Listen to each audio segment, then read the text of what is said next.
சிறுகடிக்க ஆசை சீரியல்ல மனோஜ் வந்து பணத்தை ஏமாத்தின கதிரை முத்துவும் மீனாவும் பிடிச்சாங்க. பிடிச்சி போலீஸ்லயும் குடுத்தாங்க. கதிரை கண்டுபிடிச்சாச்சு அப்படின்ற விஷயத்த இந்த மனோஜ் வந்து வீட்ல சொல்லவும், விஜயா சந்தோஷப்படுறாங்க. அப்ப பணம் கிடைச்சிருமா அப்படின்னு விஜயா கேட்க, முத்து வந்து எங்க அவன் தான் பணத்தெல்லாம் செலவு பண்ணேன்னு சொல்றானே, போலீஸ் பார்த்தா தான் தெரியும் அப்படின்ற மாரி அவர் சொல்றாரு. அதுக்கு ரோஹிணி, அவ்வளவு ஈஸியாலாம் 30,00,000 பணத்த வந்து செலவு பண்ணிருக்க முடியாது. போலீஸ்ட்ட ஒப்படைக்காம நம்ம வழியில ஏதாச்சும் விசாரிச்சிருந்தோம் அப்படின்னா, அந்த பணத்த வாங்கியிருக்கலாம்.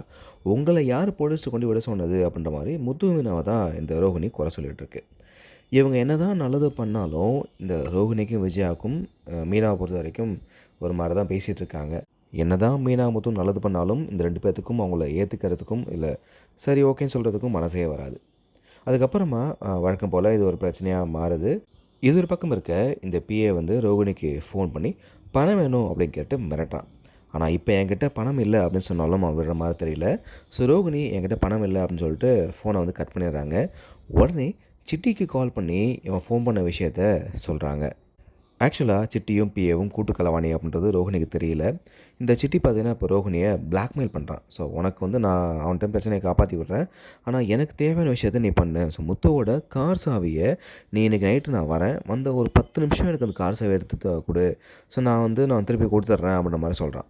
இப்போ ரோகிணிக்கும் வேற வழி இல்ல. இந்த பிஏட்டேருந்து தப்பிக்கணும் அப்படின்றதுக்காக, இவன் சொன்ன மாரியே அந்த சாவிய எடுத்துக் குடுக்க ஒத்துக்கிறாங்க. ஸோ எல்லாரும் தூங்குனதுக்கு அப்புறமா, ரோஹிணிக்கு இந்த சிட்டி ஃபோன் பண்றான். "நான் வெளிய தான் இருக்கேன். ஸோ நீ வந்து முத்துவோட சாவிய தூக்கி போடு" அப்படின்ற மாரி சொல்லவும், ரோகிணியும் யாருக்கும் தெரியாம அப்படியே தவழ்ந்து தவழ்ந்து போயிட்டு அந்த சாவிய திருடி, இப்போ சிட்டிக்கு தூக்கி போடுறாங்க. இந்த சிட்டி என்ன பண்றான் அப்படின்னா, முத்துவோட கார திறந்து, அதாவது பேனட்ட திறந்து, பிரேக் ஆயில வந்து கட் பண்ணி விடுறான். ஸோ தன்னை அவமானப்படுத்தின முத்து வந்து இருக்கவே கூடாது அப்படின்ற மாரி, முத்துவ கொலை பண்றதுக்கு இந்த வேலைய அவன் பார்க்குறான். ஸோ என்ன பண்ணான் அப்படின்னு தெரியாம, இப்போ இந்த ரோகிணி இவனுக்கு உதவி பண்ணியிருக்கு. இப்போ ரோகிணியும் அந்த சாவி யாருக்கும் தெரியாம திரும்ப அவங்க வச்சுட்டு தூங்க போயிடுறாங்க. அடுத்த நாள் காலையில முத்து வழக்கம் போல வெளிய கிளம்புறாரு. ஸோ அங்க சில விஷயங்கள் நடக்குது. ஆசிரமத்துக்கு பழைய துணி குடுக்க போறேன் அப்படின்ற விஷயம், அப்புறம் மீனாக்கு வந்து நான் பூ கொண்டு போய் குடுக்க போறேன் அப்படின்ற சில விஷயங்கள் நடக்குது. இதில இந்த ஆசிரம விஷயத்தில பார்த்தீங்க அப்படின்னா, இந்த ரோஹிணி விஜயாவுக்கு சப்போர்ட் பண்றதா நெனச்சு பேசி, கடைசியில செம்மையா அசிங்கப்பட்டது தான் மிச்சம்.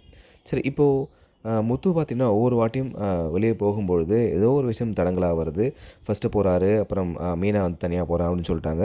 அதுக்கப்புறம் முத்துவோட கார் மேல முட்டைய ஒருத்தர் கூட்டிட்டு போயிறாரு. அத துடைக்கிறாங்க. அதுக்கப்புறம் ரவி வந்து எல்லாத்தையும் கிளீன் பண்ணிட்டு சாவிய வந்து கொண்டு போயிறாரு. இப்படியே பார்த்தீங்கன்னா, ஒவ்வொரு வாட்டியும் தடங்கலாயிட்டே போகுது. கடைசியில முத்து அந்த கார எடுக்கறதுக்கு போறாரு. ஆனா ஸ்டார்ட் ஆகல. இது எல்லாத்தையுமே இந்த ரோகிணி மாடியிலேருந்து பார்த்துட்டு தான் இருக்கு.